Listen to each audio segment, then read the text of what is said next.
We're going to say a couple of in honor of the situation, and then we'll do an official title. Here we go. Kapitel Kuf Chaf Aleph. Shir Lamaleh. Esa Einai El Ha'or. Ve'ayin Yovei Ezri. Ezri Me'im Adonai. Oisei Shemayim Ba'or. Al Yitei Lamet Radecha. Al Yonu Shemecha. Hinei Roi Panim. V'loi Yishon Shini Yisrael. Adonai Shemecha. Adonai Tzilcha. Al Yadu Minecha. Yoim HaMashem Eshayachata. V'yareach V'loilo. Adonai Yishmarcha Mikora. Yishmar Es Nafshecha. Adonai Yishmarcha Mikora. V'yata V'yadayla. All right, I should pray. We're going to jump right into it. Rabbi said there's an echo only going to be for a couple of minutes, only as long as I introduce Rabbi Clapman. I want to first give you the Shekayah, but taking away some of his time and share with us his expertise. Is a Sofer Mumcha that is Yerushalayim Meravim Alamaylis, Mamish Alamaylis. And we're learning now the 5th week. We're learning Hilchot Mezuzah. We learned most of it inside Machaber Amor Shach Taz, and then we had Rabbi Hellinger from Kingston, Pennsylvania, speak about the placing of the mezuzah. And now Baruch Hashem, this week we'll finish it off with Rabbi Clapman, the actual mezuzah, the Safra's perspective. Okay, now and Rabbi Clapman, I'm going to jump right into the first question. In the Taz or the Taz we learned that it comes to checking a mezuzah, you don't necessarily have to be.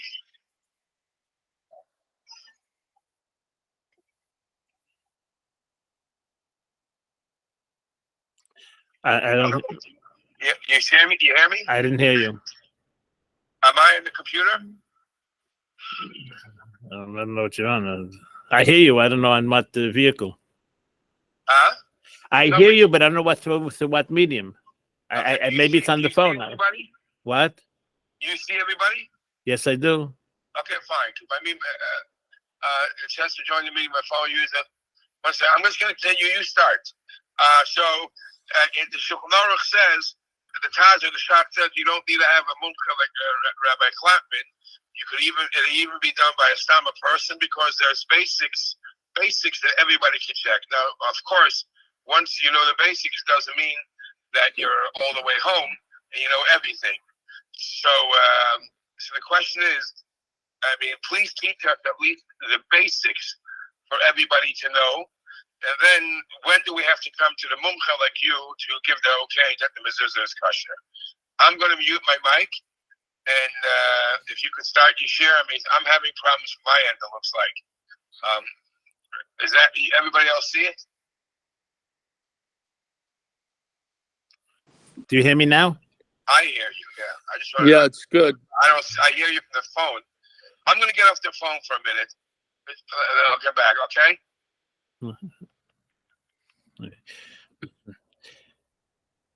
Before I start to answer the question, I would just like to give a thanks to 3 people who are so instrumental in my life in general and zeroing in on the world of Safras, of Sefer Torah, Tefillin, Mezuzah in particular. The first thank you goes to my father, who when I was about 5 years old, took me to shul one day, and they were rolling the Sefer Torah to the proper reading for that particular Shabbos. He grabbed me by the hand and he took me up to the Sefer Torah, which was on the bima, and he told me every one of those columns and every one of those lines and words and letters were all written by hand. At that point, I don't know how much more he told me, but that set the seed by me that I wanted to become a Sofer. When I was about 17, I met Rabbi Zirkin, who became the Rebbe Sofer in later years, and I started learning him in 1967, and if I could humbly say, I never left his side, and I learned with him for 48 years until he passed on, and the class that he started giving is continuing to this day every week. Next one is to Rabbi Matlin, who was the first Sofer of the Rebbe, Rabbi Shaya Matlin, HaKohen Matlin, and when Rabbi Zirkin felt after learning by him a few years, I wasn't going to be able to get enough experience in checking, especially tefillin, he hooked me up that I should work with Rabbi Matlin, And I'll speak about that in a moment, but that was the third one that was so instrumental and influential in my life as a Sofer. I'm not diverting from the question of what it means to check a mezuzah. What Shulchan Aruch is talking about, the Nosei Kelim, the commentaries, basically what they're telling us to do is they open up the mezuzah to see if it's ruined. Sometimes it gets rain or snowed, or sometimes the sun bakes it and the letters stick to themselves. So there's certain things that just have to check to see, did it or didn't get spoiled. However, I asked this question when I was studying by Rabbi Matlin, that why do you keep checking it over and over again to see if all the letters are there? If they were written there originally, you have as chazaka, we assumed it's an established fact that the letter just didn't all of a sudden disappear. So why do you have to go through all the trouble of checking it so meticulously? And his basic answer was, you know how life's reality is, that there are times that we miss something. It's a special prayer that I could say for myself and others as well, that before we start writing a Sefer Torah, the Tefillin, and Mezuzah, we make a whole formal declaration, writing this for the sake of the mitzvah, not just to see if I can do it or I know how to do it. We're doing it for the sake of the mitzvah. However, there's perhaps to say a silent prayer that a Sofer says in his heart, and that is that if God forbid he writes something that's not kosher, it should stay on my desk. It shouldn't, God forbid, get out for somebody to use something that's not kosher. The reality is, though, sometimes it does happen, and therefore, the more often we check, we're able to ascertain that the mezuzah is properly kosher.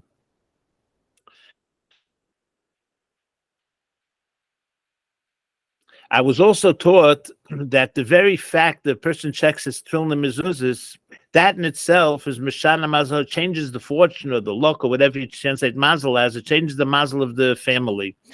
And perhaps that's one of the reasons that the Rebbe was so insistent, constantly mentioning in writing and later in the notes that came out from the Rebbe to answers that you wrote in, to questions that just came in on a piece of paper without being formal letters, that would advise to check it tefillin and or mezuzah, because it's Mishana Mazole, it changes the fortune of the person personally and of the family. I hope I didn't confuse the subject. I hope I answered it, but any feedback? I don't know how this whole thing works so well. Okay, so just going to continue. I would like to divide what we're going to talk about today into a few different phases. The first one is about the Sofer himself, and then there are the materials that we use, and ultimately the document when it's finished. As far as the Sofer himself goes, he has to have, if a person knows all the laws and he studies them and everything, then he become a Rav, he could become a Pesach, he could paskin shilas, he could answer definitively, according to Jewish law, something is kosher, isn't kosher, but it doesn't necessarily make him a Sofer. I say respectfully, the Rebbe's Rav Pekarsky was a Shivan 770. He was from the biggest poskim in the generation. He passed away in about the 1970s, but nonetheless, he wasn't a Sofer. Just like a person could learn all the laws of Mila, how to do a bris properly, doesn't make him a mile, though. You need what's called in English shimush, training, practice, experience.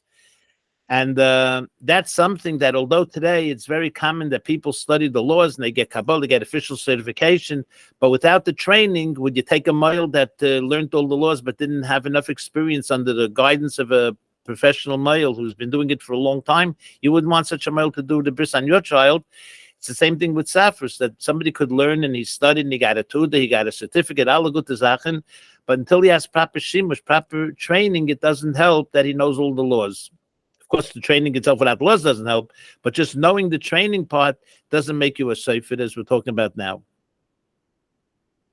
When I had the schus, the awesome merit to sit by Rabbi Matlin for 2 years, I just want to explain what it means training somebody. I sat with him so close that if I was any closer, I would have said that I would sew his eyeballs into the tefillin. Now, that's an exaggeration, but it's not a very big exaggeration. He sat with every single thing I did. We're talking about tefillin predominantly, so that was all the details of tefillin, how to sew them, how to put the parshas together, how to roll them up properly, how to insert them in the bottom properly. He watched every single thing I did for 2 years. Many people today, they go to get training. What's the training they get? Somebody shows them how to put together a pair of tefillin or 2 or 3 or 4, whatever it is. And then he has somebody else training him further. This guy himself isn't such a big expert. He's training somebody else. So the balabas, the really one that's the head, the macher, he's out trying to drum up business for his business. And who's training this person? Somebody himself doesn't have so much experience. And therefore, the first prerequisite is that a person has had proper training under somebody who himself is qualified to be able to watch everything you're doing for quite an amount of time. That would suffice it to say as far as the Sofer himself goes, because without that, it's just the blind leading the blind. In getting to some of the materials that we use, generally I say I like to show what makes the physical part of a Torah or Tefillin, Mezuzah, whatever we happen to be speaking about it on, what makes the physical part of it so precious. And if we understand a little bit how special the materials are, then we can imagine the spiritual part, how much greater that is. So we're going to break it down. There's a few components of materials. One is the klaf, the parchment that we write on. The next thing is the ink that we write with, and the shatchan that brings them two together. In our case, we're going to be talking about feathers.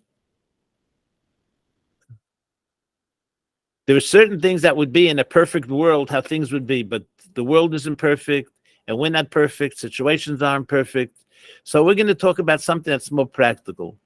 As a base requirement, the klaf that we use has to come, of course, from a kosher animal. As the pasuk tells us, it's written into the Tefillin, the Torah, the words and the commandments of Hashem should be permissible in your mouth. In other words, things that are edible, theoretically, that there's nothing not kosher about it. So the skins that we take themselves have to come from kosher animals. So if we take a cow, it's a kosher animal. However, in its most pristine state, if we were able to do the best job possible, the klaf that we use for our holy writing would be on klaf that came from animals that were shechted properly, slaughtered properly according to halacha. And not only that, but as the previous Rebbe wrote in the letter, when he tried to arrange the klaf from Mashiach Sefer Torah, it should not only be that the animal was shechted, but it should even gone through all the testing that you're able to eat the meat also. Sometimes you shecht it, and then you find that inside there was some problems with the lungs or whatever else. I'm not never shechted a cow, but nonetheless, there are things that can go wrong with it. So there's three separate stages. One, the family of animal, the species of animals should be kosher. Next, it should be shechted if possible, and how much more so if it's on top of all that, it's even so kosher that we're even able to eat the meat of it. To say to get such klaf today is very, very difficult. I don't want to say non-existent, but very, very difficult. As a matter of fact, there's even a higher level that it's put in Kabbalah that a Jew should even be the one to skin the animal, which I did years ago. They were used to slaughter animals near New York City and Jersey City. So they called us up when there was a stillborn, and then we used to bring it back to Brooklyn and Crown Heights. We used to skin it, and then we had skins even from the beginning that no guy had any chance to touch anything. It was made completely by Yidden. So that's basically the klaf that we're talking about that's most pristine to use for Sefer Torah, Tefillin, and Mezuzahs. A problem that we run into is when the first stage is that we take this skin. I have here a case of a cow hide, calf hide, I should say. And when we soak it, we have to soak it in lime water to be able to get the hair to come out. We don't give it a shave, a haircut, and a shampoo. We soak it in lime water, and after about 2 weeks, all the hair is going to fall off. What we say when we put it into the lime, that's very crucial. The Alter Rebbe says you're supposed to say, if you're making it for Sefer Torah, so say, I'm putting this klaf, this hide, into the lime water for the sake of Tefillin, of Sefer Torah, Tefillin for Tefillin, Mezuzah for Tefillin, for Mezuzah for Mezuzah. However, if you make it for Sefer Torah, it's good according to all, no matter what documents you want to write in it. Many feel, though, it's not so because you made it for Torah, now you're only writing a Mezuzah on it. So some people make it a condition. I'm putting it in for the holy purpose of writing Sefer Torah, Tefillin, and Mezuzah, and the Sofer later will determine what my intention was originally. The Alter Rebbe doesn't hold from that, and therefore, when we buy klaf, or when you go to buy a Mezuzah, you have to make sure to ask the merchant or the Sofer himself, if you're buying it directly, that the klaf that was made at least for Sefer Torah, not for Mezuzah. For Mezuzah, people don't usually make. I did, but people usually don't make that way. But at least that it should be made l'shem kedusha Sefer Torah with no condition whatsoever, and that much you can ask because that klaf is made, and therefore when you go to buy something or when you're encouraging somebody else to buy a mezuzah, that they should at least get such klaf that is kosher according to the Alter Rebbe. The next part of the mezuzah would be the ink. Rabbi Clapman, do you hear me now? There's a traditional recipe or formula for ink, which consists of ferrous sulfate. I don't think the camera's going to pick up color, so I'll just say ferrous sulfate and tannic acid and gum acacia. It's a chemical reaction that will make black. The ferrous sulfate and tannic acid are both natural products, and they will cause a chemical reaction to turn black. And the gum acacia, which comes from an acacia tree, we put in just to give it some bonding agent. It's like the glue that holds it all together, and it helps hold it down to the parchment. In the 1960s, Rabbi Zirkin developed an ink that was waterproof. It had a plastic base to it. So carbon was the pigment that was black. So there was nothing to fade with the course of time because nothing to oxidize. It is black, it was black, and always be black. And in order to be able to make the carbon into a liquid, he used liquid plastic. People made a big commotion about it, but eventually they joined forces, and there's such ink available today. That's waterproof Sofer ink. However, I noticed on the commercial market that there was waterproof ink made with the plastic base. So I wanted to know there are two types of carbon. One is, not getting too technical, but there's one type of carbon that's ash, from soot, from wood, from oil.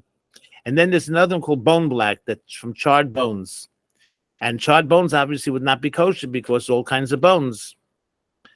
So I called up the company. I bought a small bottle of it, and I called up the company, and I asked them, the pigment that you're using to make this thing black, is it bone black or is it carbon black? And they told me sometimes they use this and sometimes this, sometimes they mix it. They have no way of knowing which batch is which. So obviously, if a person is going to use commercially made waterproof ink, it's not possible to use because you don't know. Maybe it's bone black, maybe it's carbon black, and if it's the bone black, it's not kosher, and therefore you have to be careful with that. There are some people that make kosher waterproof ink, and then I don't know much about that because I don't use it. I make the ink myself. Rabbi Clapman, does anybody else hear me? The sticky part in this whole thing is the fat. Can anybody hear what I'm saying? Okay, thank you. My kid should be here to see I did not to talk back. Do you hear me? The feather gets a little sticky because many people today, they write with plastic nib pens and they write with metal pens, artist pens. Some write with them, some use it for corrections. The Rebbe said that you have to write with goose feathers. Many inyanim and goose feathers, but in halacha, but we're not getting into that technicality of it. But the thing is that a feather is very hard to cut proficiently, and therefore some people take the easy way out. They'll use something that's automatic, like a metal pen, a calligraphy point, or the case of fixing small details like tagging or whatever. So for that, they use rapidographs or other types of mechanical artist pens. All of those you're not supposed to use, and it's a crying shame, really, that somebody should go out and buy very expensive mezuzahs or very expensive tefillin, and they were written properly with the proper ink and parchment and everything, only to have it messed up that some guy later, he's going to come along and make corrections using a metal pen. And therefore, you have to be careful who you give it to check I'm talking about, in order to make sure that any corrections or touch-ups that might be necessary should be made only with proper feathers, goose feathers. Some use turkey feathers, which is not so glad kosher, no pun intended, because some hold a turkey is not from a kosher animal, and you shouldn't give it to the that's from the family of the shalah. But nonetheless, at least the feather, as opposed to using the metal or plastic tips that are so prevalent that people actually use today.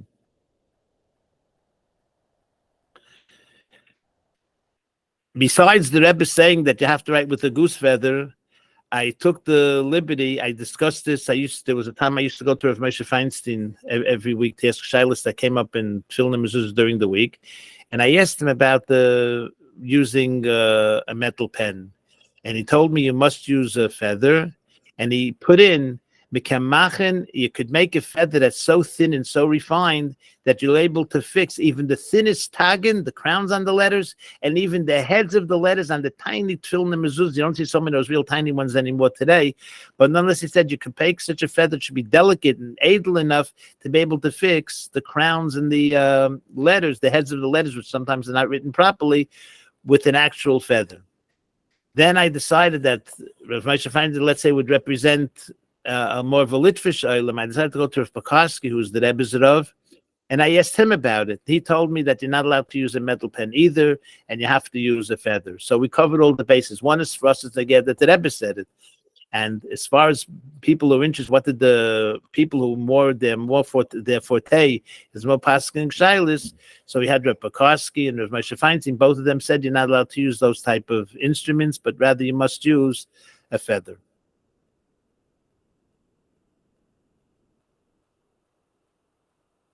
It's interesting to note before we move on that if a person takes a look at the first letter of a mezuzah, let's say the Shin in Shema, it looks like a humble letter.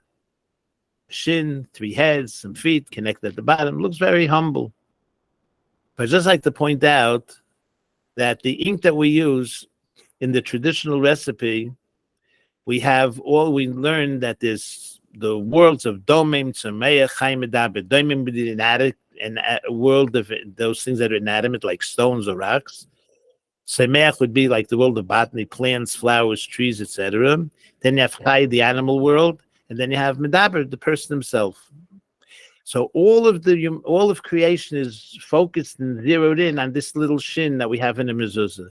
How? We have Daimim, the inanimate world, that comes from the ferrous sulfate. It starts off as iron ore, or as some use, copper ore. That's Daimim. Then you have Tzemeach, the world of botany, which is represented by gall nuts. If I could open up, I'd be okay. Well, we should have this. And then we have the world that comes from trees, is the Domikesh that we spoke about. So that's Chai. And then Medaber, you have the person himself. So you have Daimim, the rocks that we use, Semech, the plant life that's part of the ink. Chai is the parchment that we get from the animal kingdom. And the front of Medaber, the person himself, the Sofer is going to write it. Within a person himself, we have Machshava, Dibur, and Maisa, the Koyach, the ability, Baruch Hashem, of thought, speech, and deed. So before we write a letter, we have to look at another text. So we have to look at another mezuzah, and over there we'll see it says Shin for Shema. We have to say it, and then finally we could write it. So we see it, say it, and write it. So now if you look at the total picture, we have all of creation represented in this Shin. You have Dimim, Tzameach, Chaim, Medaber. All rungs of creation is zeroed in on us being able to write one, so to speak, simple letter in a Sefer Torah, Tefillin, or in mezuzah. It shows the magnitude that it's not just haphazard, how everything is focused in, created for the service of Hashem Yisparach. There's also some people that they take the laser way, they write all the letters, and somebody else puts in all the tagging. I can't offhand. I think I did once find the source that that's not proper, but nonetheless, it just doesn't sit right that you're writing letters half done and somebody else is going to come later and finish them. So therefore, unfortunately, you have to check now when you buy something or when you encourage somebody else to do this mitzvah, that it should at least be written that the person wrote like a mensch. He wrote the whole mezuzah himself. Not he's going to write part of it and somebody else is going to do the finishing touches to it. I was asked many times, suppose you go over to your local goose and you need a feather, so you pull it out. Technically speaking, on some level, you would yes be able to write with that feather.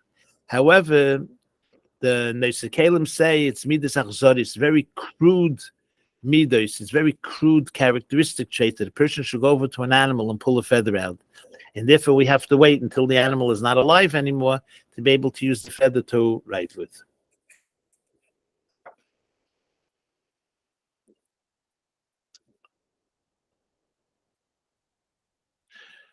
And the placement of mezuzah that we spoke about last week, I would like to mention one personal experience I had.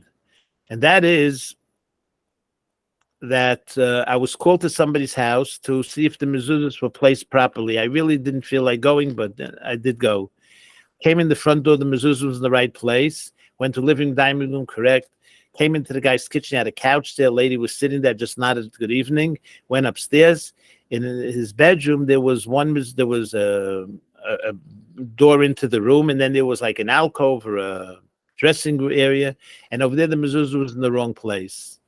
As soon as I told him that, he ran downstairs. They were screaming and yelling in happiness. I thought they went meshuggah. Anyway, the rest of the house, all the mezuzahs were in the proper places. So the next morning he called me up and he told me, I want to share with you something. When you came and told me it was in the wrong place, he went right downstairs to tell his wife about it. They were very jubilant, very happy and everything. I couldn't understand it. And he said that the rest of the story was she was scheduled the next day to have a cesarean. The baby, I leave the breech, the baby was laying in the room the wrong way. She was scheduled the next morning to have a cesarean. As soon as you left, we didn't want to change it while you were there. We didn't want to hold up your time too much. As soon as you left, the first thing is we changed the mezuzah to the proper place. During the night, the baby turned around. In the morning, the lady had a normal, healthy delivery. Shalom Yisrael, a healthy mother, and a healthy baby, and everything good. So we see sometimes the mezuzahs were recently checked, they were all kosher, but one was in the wrong place. And to show the effect, how placing the mezuzah, how important it is, that over here, just me by one story to illustrate that such a thing that had to go to a cesarean, and all of a sudden they changed the position of the mezuzah, baby turned around, and mazel tov. As far as the looking at the places that are obligated to have a mezuzah, I don't know if this is in my territory or not, but nonetheless, in order to have a obligation to put a mezuzah, we have to have 2 upright doorposts. As a matter of fact, the word mezuzah, this document that we're calling a mezuzah, is really an address. The doorposts in your house are called mezuzah. It's like you find by Korban Pesach and Mitzrayim. The doorposts are called mezuzah habayis. In order to have an obligation for mezuzah, you have to have 2 doorposts and a lintel over the top. In other words, if a person lived in a teepee, an Indian teepee that just it's an A-line entrance into it, you would not need a mezuzah. Looking at a little bit, perhaps to say behind the scenes, the 2 uprights would be Svarim bring that the top represents Avram Avinu. He was I'm going to for that one. It's Gadol Sheba Avos. He was the great among the Avos, so he represents the top. And Yitzchak and Yaakov are the 2 doorposts. Perhaps also we could say that the mashkef, the lintel over the top, and the 2 doorposts represent the family. A husband and wife get married. Well, that's how they become husband and wife. But anyway, they get married. So one is representing the doorposts on one side, one is the doorpost on the other side.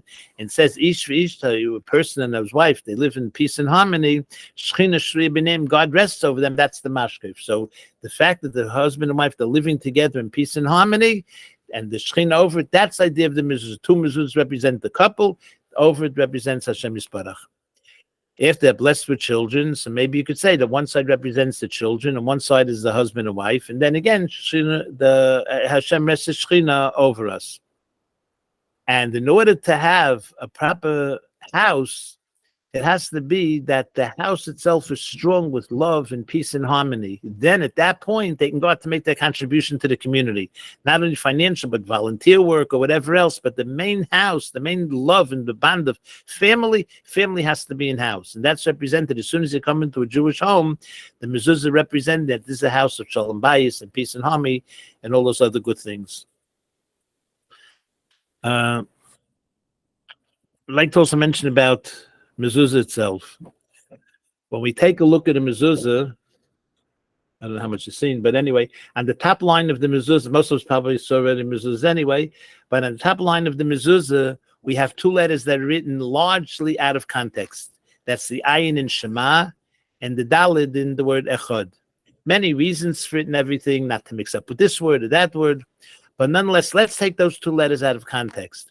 You have an ayin and a dalid, spells the word aid. What is aid? Aid is a witness. He's saying testimony. I saw this or I heard this. He might understand it. He might not understand it. It's totally irrelevant. He's just saying, this is what I heard. This is what I saw. That's the job of a witness. A person puts up a mezuzah, and for that matter, all of Torah mitzvahs, whether we understand it, we don't understand it, we're supposed to do it. We're saying a testimony. I'm part of Klal Yisrael. This is what a Yid is supposed to do, and here I am doing it. But really, that's not enough. It's good Kabbalah Sil, we do it. God said to do it. That's all I need to know. But nonetheless, we have the Da. We read it backwards. Da means knowledge. In other words, we're supposed to study. So we start doing Torah mitzvahs because we're supposed to do it. This is the right way to do it. We have a Messiah tradition from our parents, from our grandparents, from our teachers, our scholars, our rabbis, how we're supposed to conduct our Jewish lives. So we do it. At the same time, though, we also give in time to study and to learn Torah, which is a great mitzvah in its own right, to know the whys and the hows and all the details of it.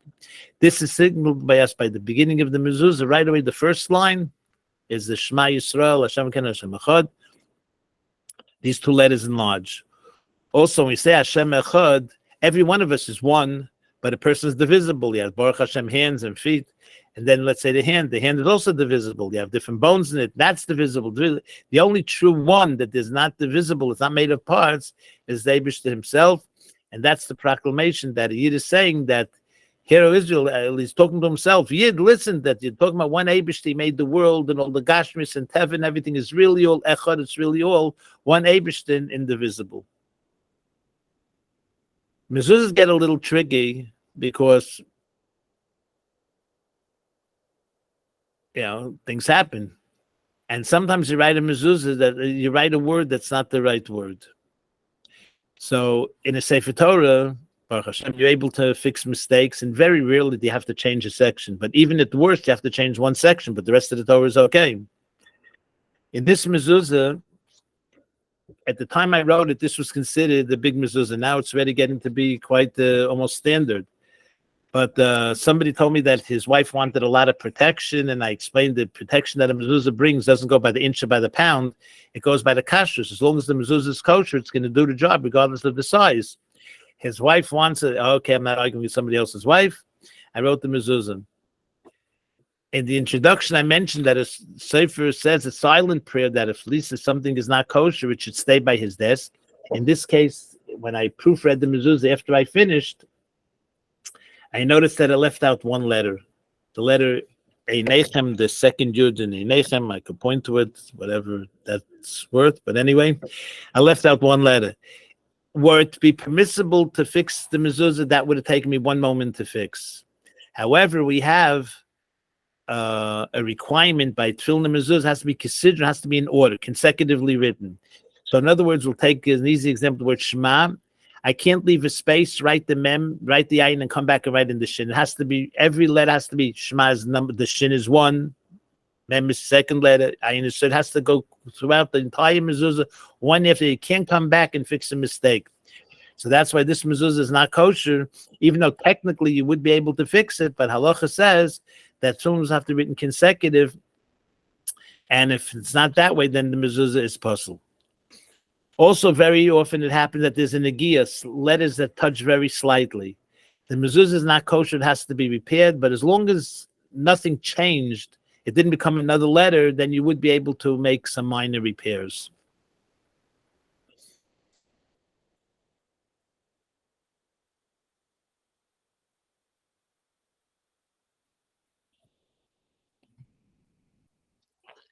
I didn't mention it before, but in speaking about the klaf, there's a certain word that plays a very big part, and that is the word of lishma. It has to be made for this purpose. So in other words, I make the klaf in my garage at the moment. If you're walking by the pails where I have the lime in the water and the skin falls out of my hand, they say, oh good, in 2 weeks all the hair will fall off. I'll be able to have a piece of parchment. It's not kosher. It has to be made lishma with the proper intent. So you have to actually say verbally, I'm making this for the sake of tefillin, mezuzah, whatever it is. If it happened to fall into the barrel by itself, it's not kosher. It's sort of like what the Gemara tells that if a person has a hole in their pocket and they lost a quarter and a poor person found it, and he went and bought himself a coffee. I don't know how much coffee you can buy for a quarter these days, but nonetheless, he bought something with it. God sits on a stone and gives you a check. You gave the mitzvah, you preserve the mitzvah of giving tzedakah, but obviously that's not the way to do it. You're supposed to do it with intent. You get up in the morning and you think, what good deeds can I do today? And the foundation of all this is what the Torah, Tefillin, and Mezuzah is, that the parchment that we use, the very parchment that we're going to write on, doesn't make the document kosher when we finish. At the very beginning, the materials we use are special and holy because they're made for this specific purpose.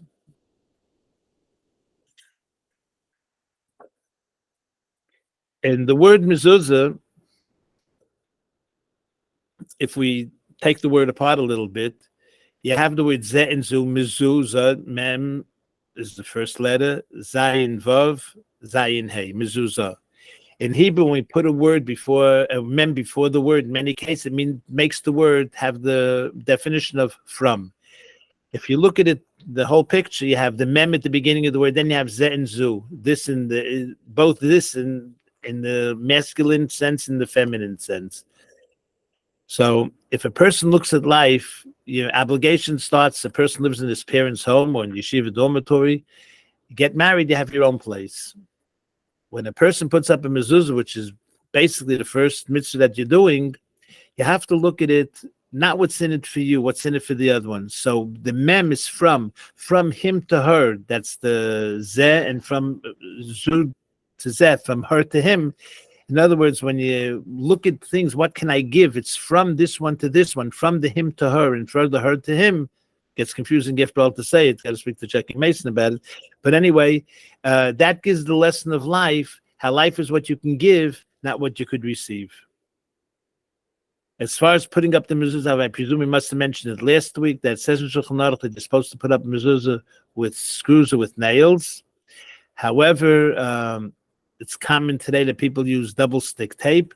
I did speak to the Rav of the Bezdin in Crown Heights, Rabbi Heller, and he told me that you are, yes, able to use double stick tape. He said because he can't say that they even had such strong tape at the time of the Gemara, at that time that they should have such strong tape. He feels that you could use double stick tape as well, which comes in handy sometimes if you have a metal doorpost and somebody's not so mechanically inclined to come with drills and start drilling and everything, or older people.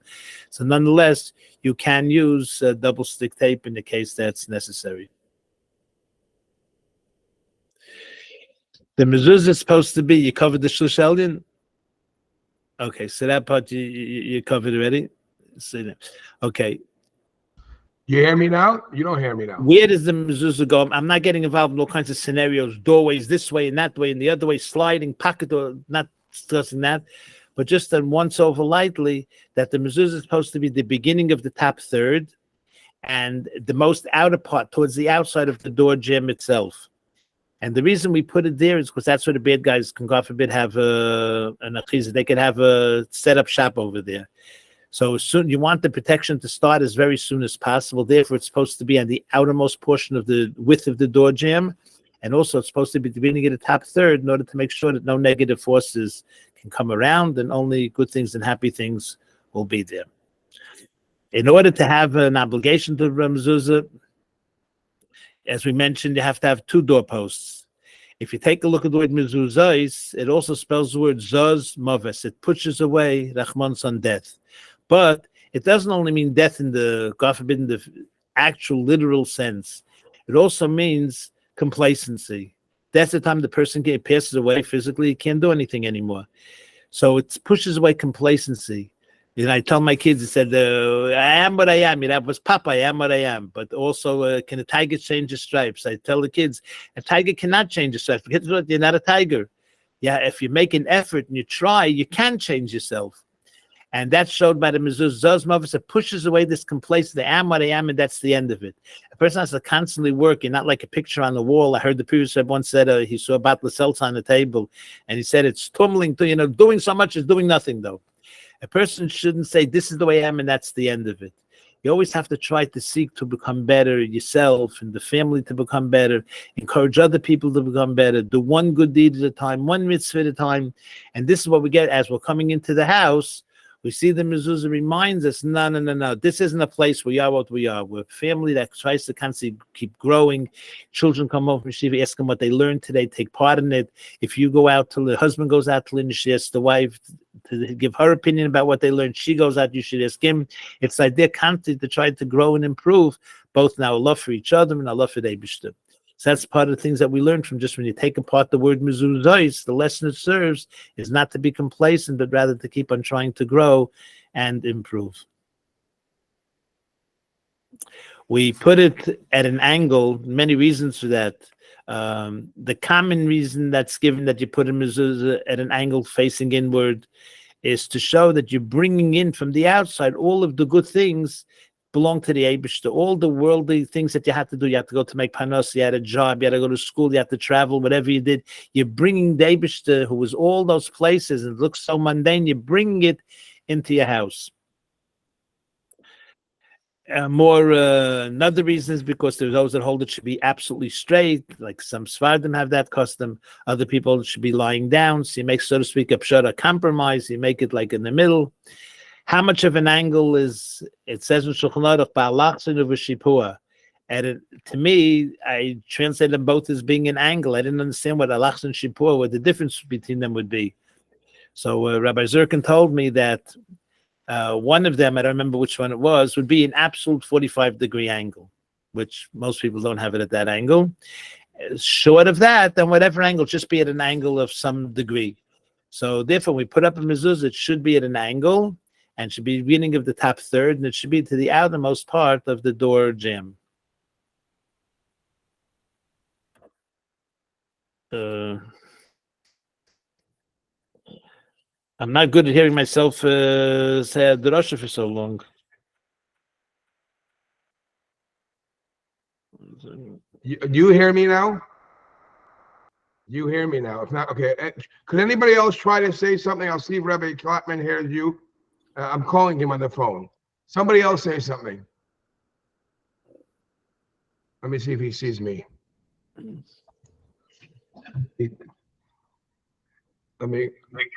Okay, Rabbi Clapman, we hear. You don't hear me. I'm trying to call you, but everybody's listening, and you want to open up. First of all, Yashikayach, it's beautiful. It's beautiful. I want to say I'm sensing half of the Titus are your own Titus. Yeah. The what? Half of the, when you speak the halacha at Shulchan Aruch, but all the Titus, the explanation, half of them are your own. The Shechina and the husband and wife. This is all your own thing, huh? No, I saw that. But the part that's mine of that is that the children and the parents later. That's a bit of my own, and that Avram is the top and the Yitzchak and Yaakov are the sides. That's brought in Svardim. What else there? Okay. Also, that says that technically you could live in Indian TP to be part of Mezuzah, but the Shalach Kodesh writes that you should make yourself have that obligation of putting up. Like tzitzis, you don't need the outcome. Right. You want to open? If anybody wants to ask a question, let's try it.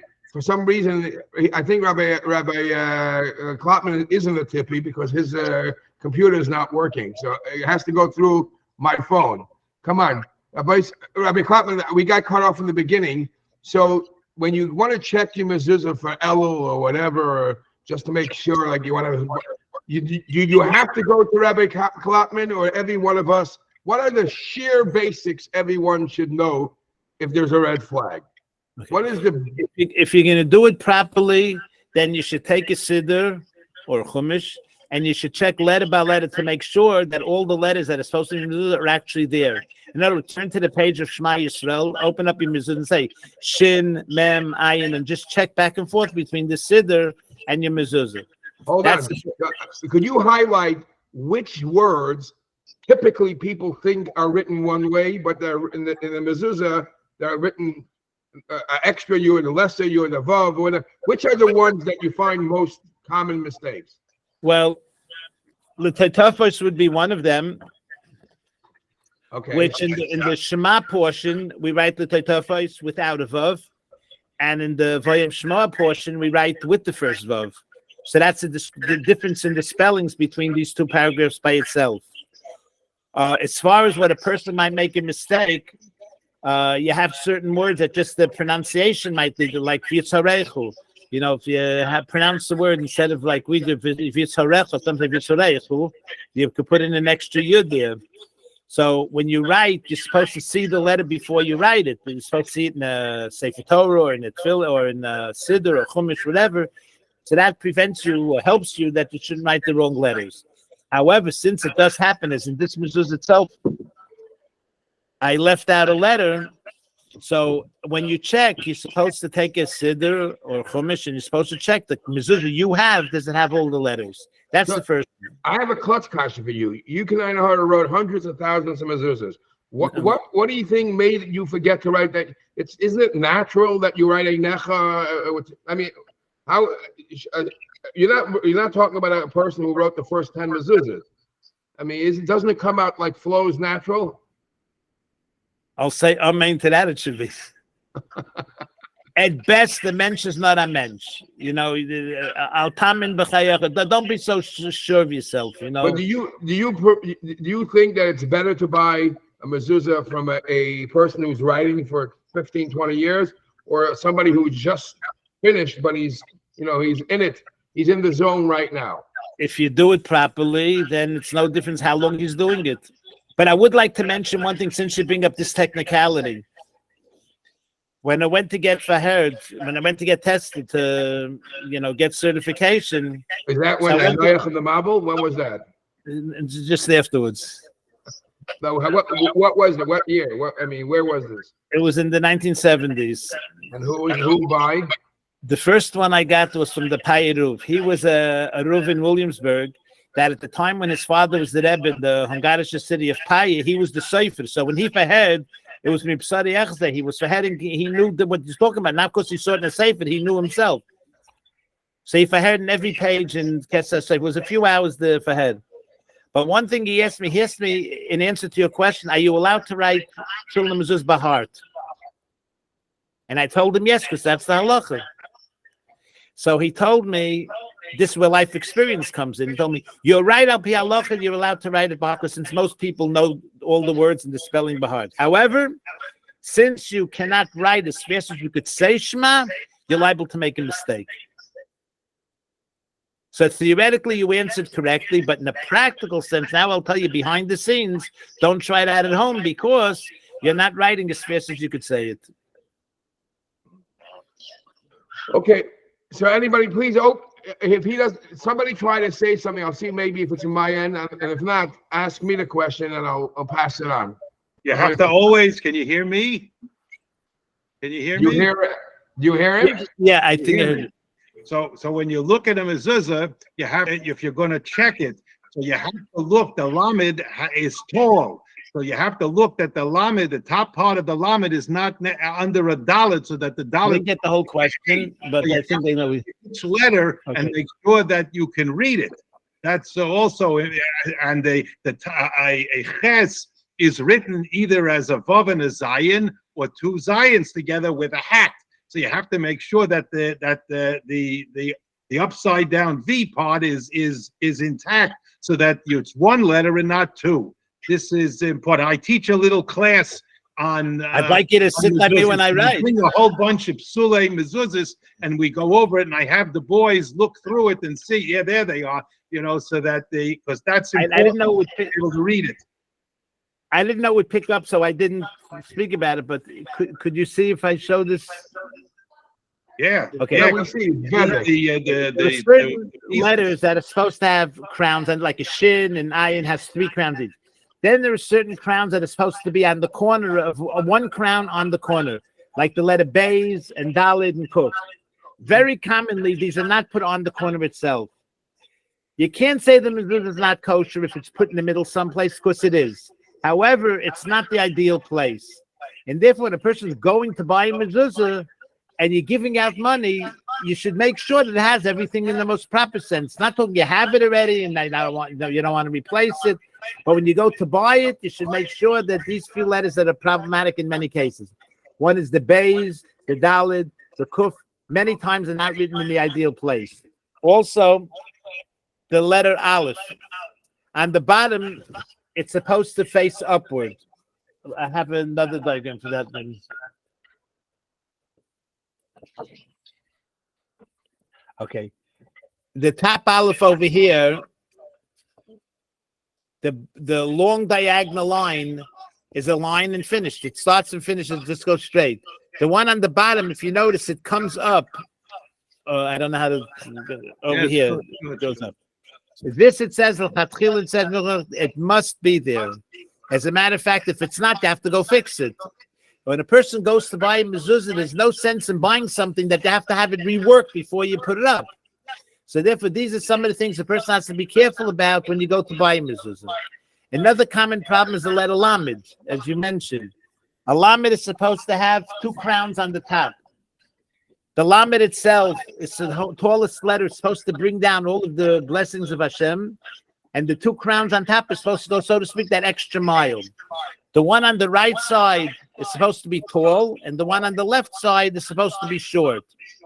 And see, this explains that Al-Pi Kabbalah it's supposed to be like that. But it's not Al-Pi Kabbalah. The picture of an olive, a lamed, is supposed to be tall on the right, short on the left. The reason is because on the right side is chesed, is kindness, mercy, benevolence, all those good things. So that's supposed to draw down all those things. That extra mile, besides the lamed itself, this tag, this crown, is supposed to go an extra bit to bring it down. And the left side is a short one because that represents the opposite. So this is another common problem that we find on mezuzahs, that the tag neither were written at all. Sometimes the left side is even taller, but sometimes the left side is missing. So we have to make sure, especially when you're going to buy mezuzah, that the letters are all written properly in their absolute form. Anybody else? I just want to say one more thing when I teach my class. So I always say that the bracha that you make when you put up a mezuzah is likboa mezuzah. The mezuzah, as you say, is the doorpost. It's there already. You're not putting up a doorpost. The doorpost was there, and you're going. If you don't say likboa haparshios, we don't say that. That's not the bracha. So I teach my boys. I say, well, what is it? The mezuzah comes from the word lazuz, to go out.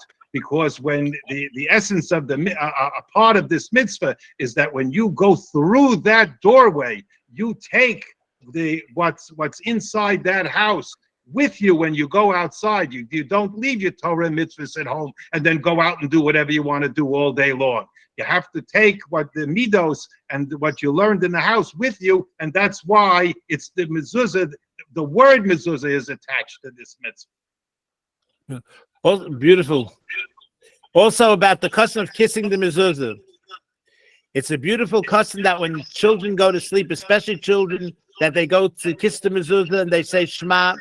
And when you go out, you're supposed to touch the mezuzah and say Hashem Yishma Tzei. A different custom to what you do say, you don't say, but nonetheless, to kiss the mezuzah before you leave your house or when you come into your house, and to make sure the children, especially before they go to sleep, should also be taught to kiss the mezuzah from the earliest childhood. Also, the Shalach Kodesh mentions that when you sweep, this is not a very common known thing, perhaps, but when you sweep your house, it's very convenient. You start at one side and you just keep sweeping until you get to the kitchen, and you put out a dustpan and you dump it out. It says you're not supposed to sweep the dust past the mezuzah. So in other words, you're supposed to sweep each room individually, and you put it in a garbage bag as you're going, instead of passing with the dirt on the floor, to pass it from room to room as it's passing the mezuzah. It's not respectful for the mezuzah. Anybody else have any questions? Oh, Benjamin Gaiman, all the way from Eretz HaKodesh, wants to know if you ever had any special heroes from the Rebbe in this field. I think there's something to it. Maybe I'm completely off, but Rabbi Clapman, I would say, mentor teacher was the famous Rabbi Zurkin. Rabbi Zurkin had the schus to write the tefillin, the Rabbeinu Tam, for Moshe Feinstein. Is that correct? And I think you had something to do with that. Is that correct? Yes. Okay, so you want to share with us a little of that story? Please.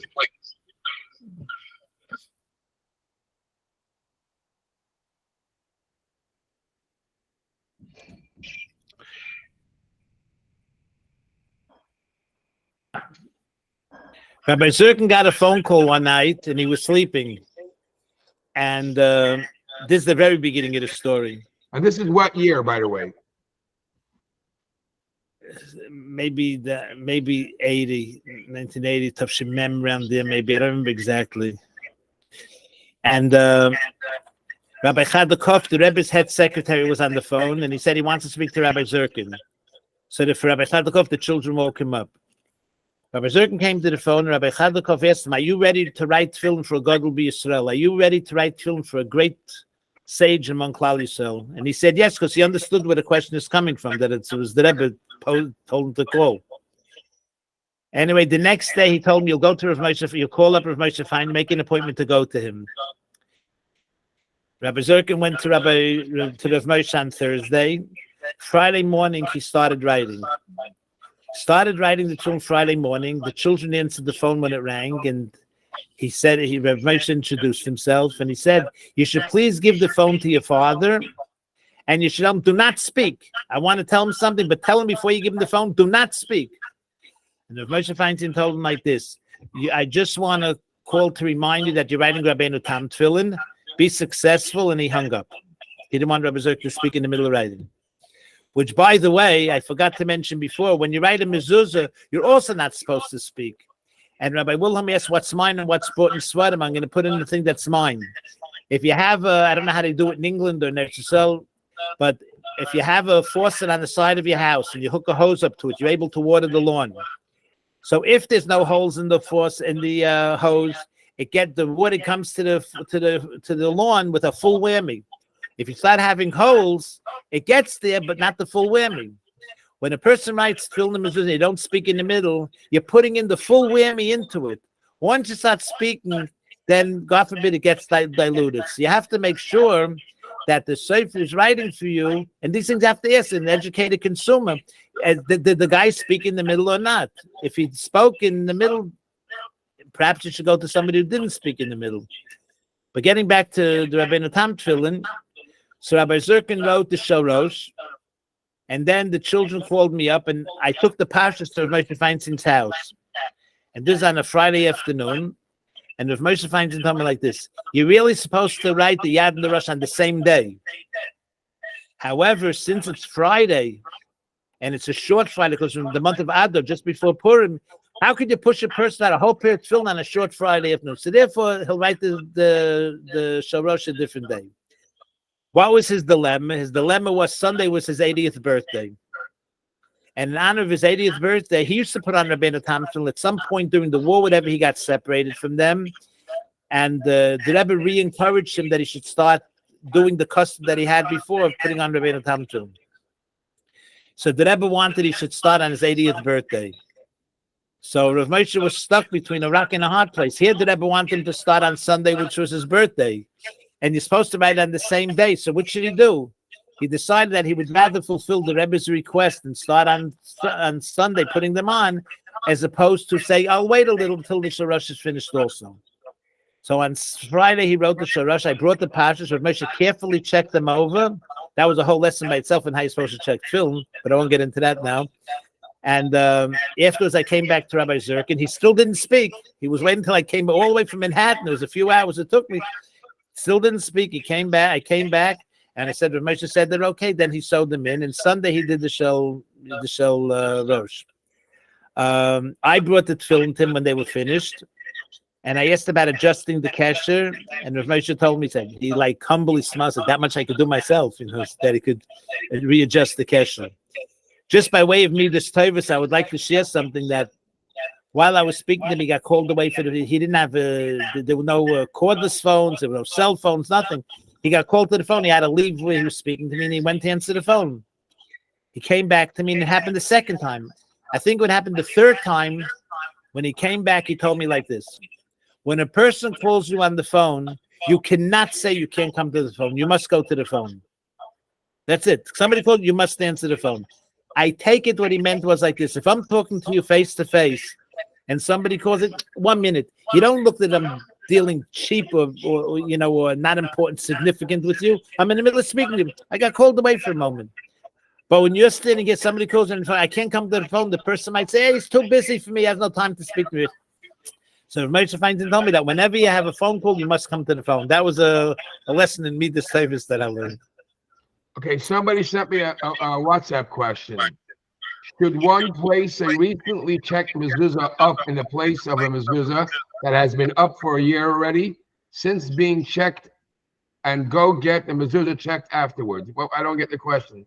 Should one place a recently checked mezuzah up in a place of a mezuzah that has been up for a year already? Is there you understand? David, you want to? If I understand the question, he wants to get the mezuzah that's up. He wants to get checked. So he has a little recently check and he changed it. One second. He's saying the question. No, but what's the question? Yeah. I have a mezuzah that I recently got checked. It was an extra one, and then I have one that has been over a year since I've gotten it checked. I didn't have the time to get checked. So I just put up the recently checked one in its place, and when I have the time, go get the one that was up for a year already. Get it checked again later. No, meaning what? In other words, he has now a mezuzah that doesn't make you should change it. You should not change it. Don't change it. Okay. If the time will come, you'll take off the one that's in out to check. You don't even have to put up a replacement in the meantime. Okay. But you should not change it. A mezuzah that's kosher, you should not change. In Pesach Kippur, Rabbi Clapman, it brings Rabbi Kiva Eger. Some say that if you took him from mezuzah just to check, because the Chiyuv was disrupted, you can make a new bracha. We don't do that, do we? The Pesach Kippur brings Rabbi Kiva Eger. I mean, Rabbi Kiva Eger says Rabbi Karski is a cousin to our family. So there are many things that we asked him because of the family. And he told me a Sofer in his own house, if he takes off a mezuzah, checks it, there was nothing to fix, nothing, puts it back a minute later, 2 minutes later, he has to make another bracha. That's Rabbi Kiva Eger. So in our house, we do it that way because I don't go tell people that. Okay, anybody else have any questions? About when to make a bracha, when you take off mezuzahs to get them checked, when you make a bracha, that you have to ask your local rav.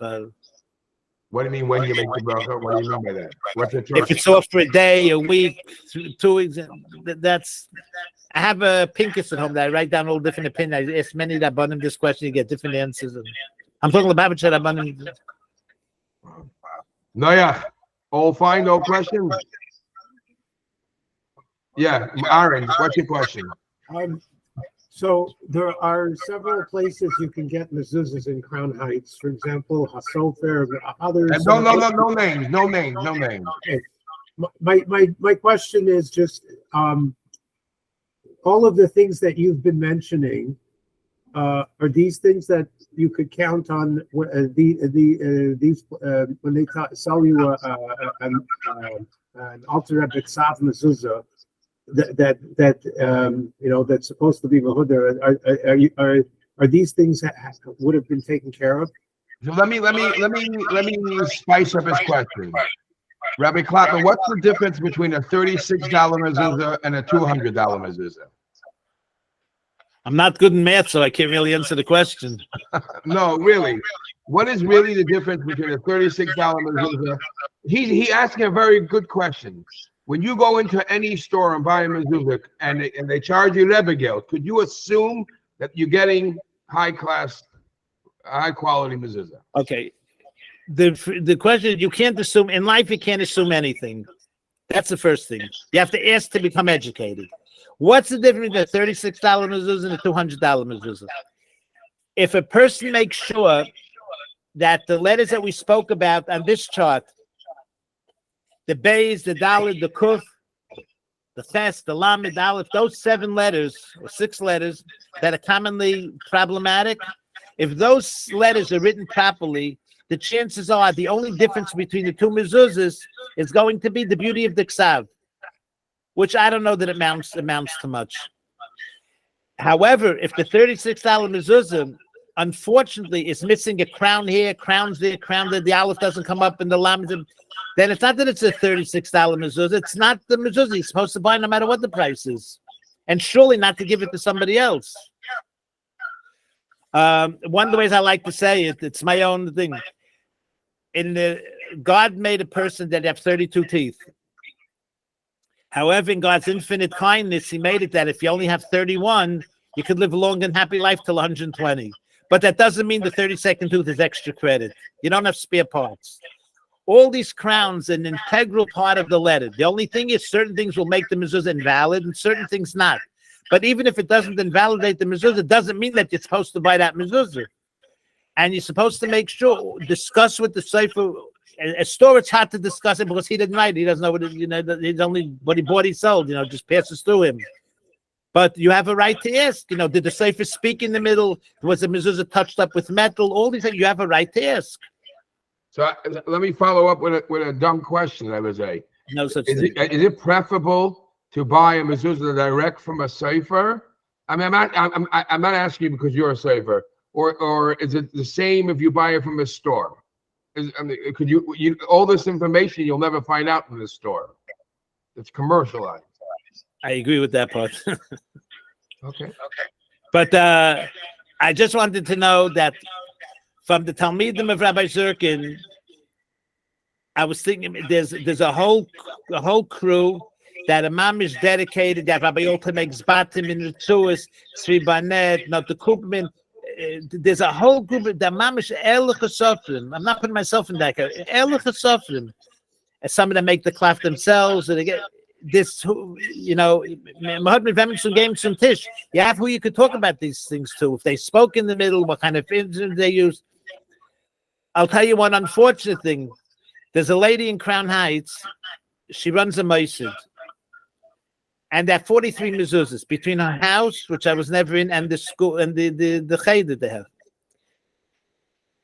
Her mezuzahs, she gives them just about every year to check, at least to me, almost every year. You could drool over them; they're so gorgeous. It's mamish. You get a high from it. I don't even know if a computer can make something so beautiful. It's unbelievable. And one year she started to press me. I wanted to check them again. I said, "You didn't even pick them up yet. Why should I open up and check them again?" She answered whatever she answered, but I decided, you know what? Something is bothering her. She gives them to check constantly, check them well, and now she wants them checked again even before she picked them up. It didn't make any sense to me. So I told her, it seems to me that these mezuzahs were touched up with a metal pen. She said, how do you know? So I told her, because when the person wanted to fix up a tag, let's say, the crown, so you could see one tag is thicker than the others. And also under that thicker tag, the ink has a different shade to it. So if it was just gone over, you might say it's a little thicker, but it was a different shade. It was like a reddish sort of. So I told them, it seems to me that all of those places that are thicker always have that change of color of ink. I said, I have a feeling they were touched up with a metal pen, a rapidograph or whatever. And she told me she suspected that because the first one, these are replacements. She once bought all those mezuzahs and they were touched up with them. She went and bought new ones because of that. So you have to ask, how are touch-ups being done? There's not the purpose of me coming, but there was a time that unfortunately I had to say Kaddish. And Rabbi Zusha Willem Al Vashalom, he let me daven for the Amid Nali Torah. And during the time when the Bachim used to roll up their tefillin after davening, that 15-20 minute period, a lot of them used to come over to ask questions. And one of them posed the question to me. He went to one of the stores to get his tefillin checked, and he knew already to write with only a feather. So he asked him, he said, tell me, any touch-ups you might have to make, are you going to use a feather exclusively? So the Sofer told him, well, if I touch it up with those rapidographs, no charge. But if I do it with a feather, I have to charge him more money because it takes longer. He's asking my opinion, does it worth the extra $15? The guy wanted that in case there's a touch-up necessary, he's going to use a feather as opposed to a rapidograph pen, a marker pen. So I told him, you should tell the person like this. You'll pay the $15 if it needs any touch-ups if he uses a feather, but you want to stand next to him. He said, why should I tell him that? He said, a Sofer that's used to using a feather every day, he doesn't have to charge more money. That's the way he works. He knows this is how you're supposed to do it. A person that's charging more money, someone he usually doesn't do it. Like he told you, we always use a marker pen. He's not going to risk ruining $1,000 pair of parshas or a $300 mezuzah for $15. So it's just to discourage you. So if he actually wants to do it, you stand over him when he's doing it, and he's not going to agree to that.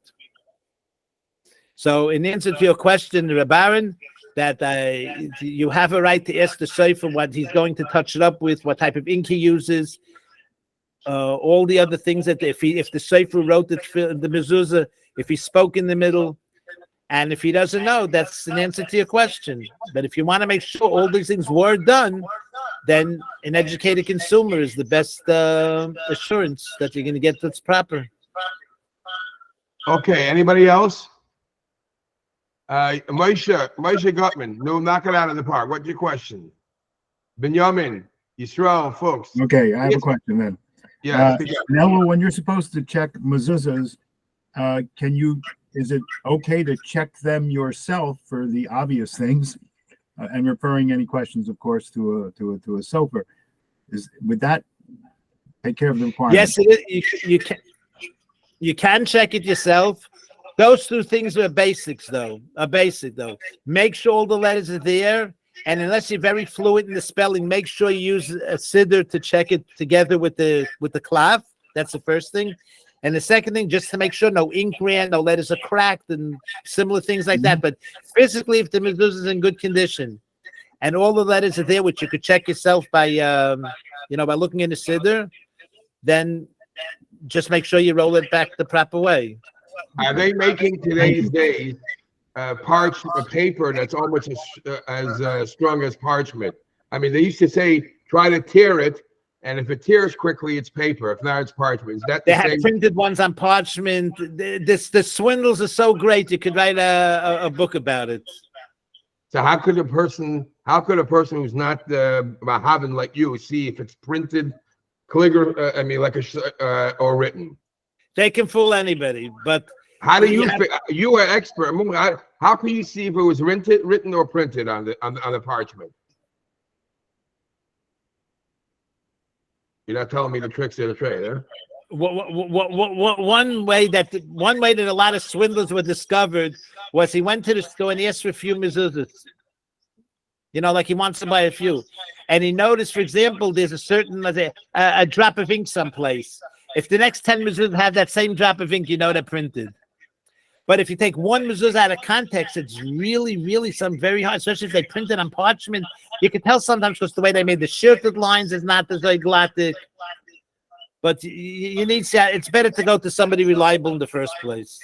So, and if you find him, you should forward his number to me. Benjamin from Israel asked a question. Can we write with a pencil on the back of a mezuzah to be able to keep track where it goes back? Where it goes back? The simple one-word answer is no. There shouldn't be anything in the mezuzah except what the custom is to write. In other words, Shema and Vayam Shemaya on the front, and on the second side of the mezuzah we write the word Shakai, which we didn't talk about really, and another 3 names. But besides that, there should be nothing else written in the mezuzah. By the way, where does the Shin Daled and the Yud go on the back of the mezuzah? It's Buddha and Svarim. It's supposed to be against the word Vahoya. So over here we have the word Vahoya. I'm not good at over here Vahoya. Higher up. On the back, it's supposed to be the Shakai. Some don't put it directly. Some put it a little touching one of the letters, and then into the space. The different customs. The Rebbe did say that it's supposed to be Shakai. It's supposed to be against Vahoya, because the only Shem that really has full power is the Yud Kei Vav Kei, and that's the word Vahoya, and that empowers the Shin Daled Yud, which Shem Dal Yisrael, to be the protective force for Klal Yisrael. Over time, the parchment got very hard, and it's difficult to unroll and re-roll without cracking them. Let me see if I see the whole question. Over time, the parchment, you can see the questions also. Over time, the parchment got very hard, and it's difficult to unroll and reload without cracking some letters. What is the status of the mezuzah? Should it be checked without fully unrolling, or is it already possible?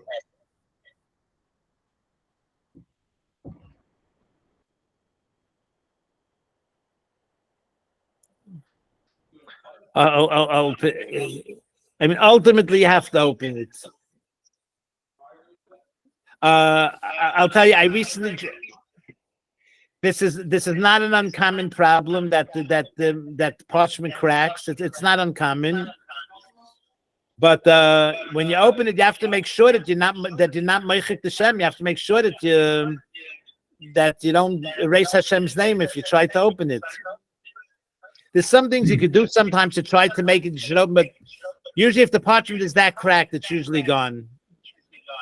What you mentioned about the other shemus that are in the back of the mezuzah.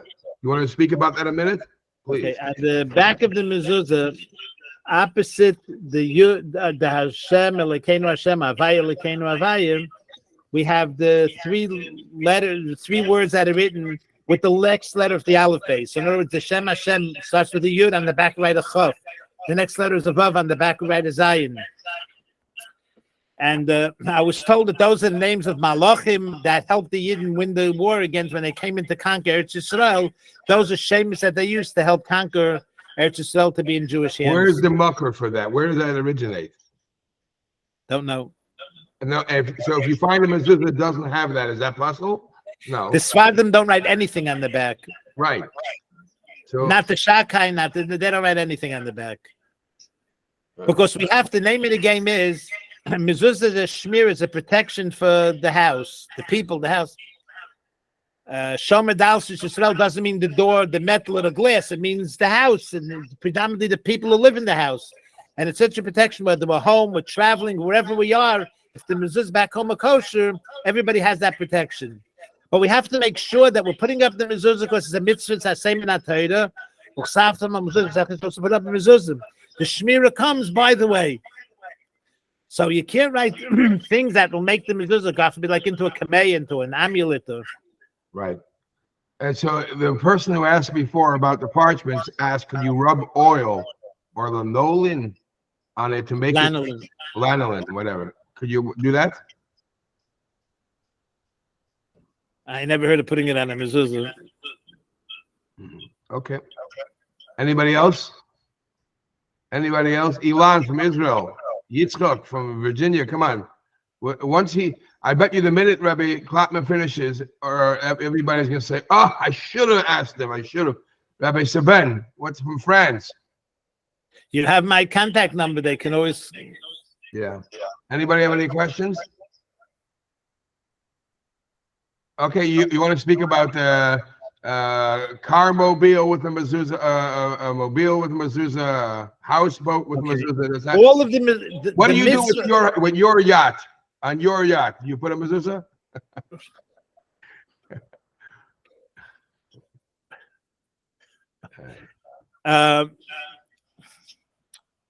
The mitzvah of mezuzah is that it has to be in your on your doorpost, put up the proper way, like we saw last week. Maybe we touched on some of that today.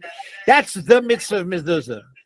The Gemara tells that there was somebody who drilled a hole in his walking stick and he put a mezuzah in for an extra shmir. All those things are extras, but you can't take away from the fact that the mezuzahs have to be proper in your house. There's a note from the Rebbe that was hanging 770 on the invitation wall at one point. The mosquitoes hung it up, which I doubt if Rabbi Klein and Rabbi Gerona got up one day and decided to hang a notice that you should have in a car a tzedakah pushkin, a chitas, lefarsim to publicize, or mezuzah v'shalei lefarsim. Don't publicize a mezuzah. I take it because the Rebbe didn't want that people should think it's like yeah. But nonetheless, it's a good thing to have a mezuzah in your car. And the mezuzah in the car, preferably a kosher one or even a non-kosher one? No. If you're doing it, it has to be kosher. A $36 one or $200 one? Yes. Okay. Anybody else? Maxine? Nobody? I have a question about that. I once had a Megillah written for me, and it was checked by computer to see if is there anything like that going on for mezuzahs that you can find the major issues right away with a computer today. There is computer checking for mezuzahs, but I'll tell you a funny story I had with it. When they came out with the computer program for Sefer Torah, I was nudging Vad Mishmeret Stam, the one in Borough Park, the first one to have a program that they should be able to accommodate film the mezuzahs also. About 2 years later, and who knows how much nudging they came. The person called up and said, we can now accommodate mezuzahs. I didn't have a fax machine, though. He said, no, you can't send a fax. I told him if the letters are touching, the fax won't pick up. But if the letter is there or not, the fax will pick up. Let's try it. I didn't have a fax machine. I wrote a mezuzah. I went around the corner to the store that had a fax machine. I sent them a fax. I walked back around the corner. When I came out, my wife told me, the mezuzah you just wrote is puzzle. Okay. Did he tell you why it's puzzle? He said, yeah. What's the psul? You wrote 42 extra yuds. I said, no way. In one mezuzah, you cannot possibly write 42 extra yuds. You'd have to charge more. That would be the $200 mezuzah. It can't be that. It should be 42 extra yuds in one mezuzah. So I took the mezuzah and I started to look to see what's going on. Then I realized they used to cookie cutter everything. You know, in Israel, where everything comes out. I had a sheet of parchment and I had plates made, steel plates of the different size mezuzah I write. So I would want to write a mezuzah. I put it on the thing. I cut all around it and I have a piece perfectly cut to the size of mezuzah I want to write. Then I have to make the shirt with the lines. So how do I make the lines? I make a dot on one side, a pencil mark on the other, and I draw a straight line. When I sent the fax, I didn't erase the pencil marks. The computer picked up as 42 yuds. And the genius didn't realize something must be wrong. You don't write 42 extra yuds in one mezuzah. But it wasn't plus. I just erased the pencil marks and have a good day. So there is some validity to a computer, but it doesn't take the place of human checking. When Torah says you're supposed to check them, it means human effort. In fact, you also want to use a computer. Fine. Okay. Rabbi Clapman. No, we should all be blessed with the last line of it. It should be a long life insurance policy for us, our families, and Klal Yisrael. At this time and all times. Thank you very, very much. It was very, very fulfilling, very knowledgeable. This is the tip of the iceberg that we have here. Kol tov, everybody. Besuras toivas. Thank you very much. Thank you. Everyone be well. Thank you.